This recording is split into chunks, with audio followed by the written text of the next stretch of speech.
ตอนบ่ายไปค่ำนี่บุพากันพานี่คือพามาเที่ยวด้วยกันพามาเที่ยวค่ำเที่ยวเฮี้ยวมานี่เที่ยวค่ำคือบ้านอ่างตำบลนาตานี่วันหลังวัดตะกูเบี้ยนทางเทิงของคาเฟ่ที่ตื่นบ้านอ่างตำบลนาตานี่อันน้ำตกสวยงามนี่คืออะไรน้ำตกขับและขับใหญ่เลยขับบางน้ำตกสวยงาม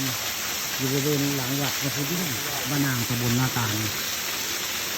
พาคุณชามาเที่ยวไปโน่นมาเลยเพิ่งจะมาเที่ยวถ้ำเลยเพิ่งบวจักเนาะหรือเป็นใกล้น้ำเที่ยวไปโน่นเป็นใกล้น้ำเที่ยวให้คุณชา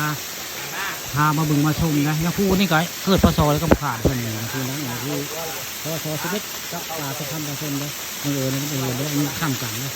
เพิ่งจากมากเลยพาเพิ่นมาเที่ยวมาชมเพิ่งมาอยู่ใหม่เนาะมาอยู่ในวัดมีคุเรียนตามเพราะว่าเขาเกิดพศ11ตรงกับผ้าป่าสะพานประชนเลยนี่คือนี่เกิดพศเดียวกันเลยดวงสมพงษ์เนาะจะมาจะได้ไม่ได้บังเอิญพี่น้องไม่ได้บังเอิญได้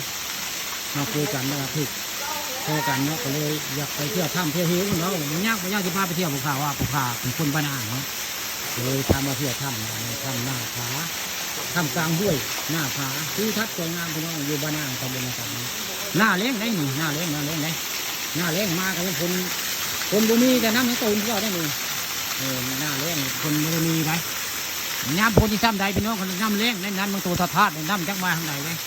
นี่คือน้ำตกบ้านอ่างตำบลนาตาลอยู่ทางเทิงวัดในภูเบี้ยนแหละนี่มีน้ำตกสวยงามพี่น้องเลย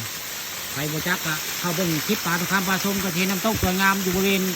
หลังวัดในภูเบี้ยนบ้านอ่างตำบลนาตาลมีน้ำตกสวยงามในบรรยากาศโลกมิวสิกพี่น้องเย็น